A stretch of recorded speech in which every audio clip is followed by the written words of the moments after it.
Évidemment, et quand on pense innovation dans le nucléaire, souvent on entend les nouvelles centrales, les nouveaux types de réacteurs, hein, bon, l'EPR, le PR2, les SMR, donc les petits réacteurs modulaires. Donc ça, évidemment, tout ça, il y a plein d'innovations. Mais en fait, ce qui est vraiment intéressant, c'est les innovations du quotidien, j'allais dire, qui se développent dans ou autour des centrales existantes. Et c'est là où aujourd'hui il y a des vraies innovations. Par exemple, je crois que c'est une société dont on a déjà parlé il y a quelques temps dans ce podcast, mais qui s'appelle Metroscope, hein, qu'on a créé en 2017.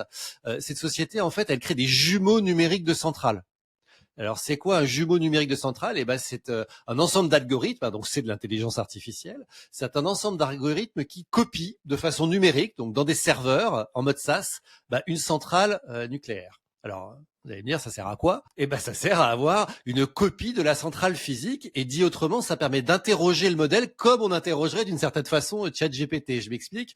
Dans ma centrale qui produit une électricité X, et ben tout d'un coup, il y a quelque chose qui dysfonctionne, elle produit un peu moins, et je me dis, tiens, qu'est-ce qui se passe? Et ben, je vais aller interroger le modèle en disant, tiens, voilà les paramètres de la centrale, j'ai une baisse de production d'électricité, qu'est-ce qui se passe? Et dans 95 à 97% des cas, le modèle va répondre en disant, il est probable que lors de la maintenance d'avant-hier dans la salle B12 de la vanne C3, quelque chose a été mal fermé ou mal réglé, et c'est ça qui crée cette baisse-là. Et dans la plupart des cas, c'est vrai.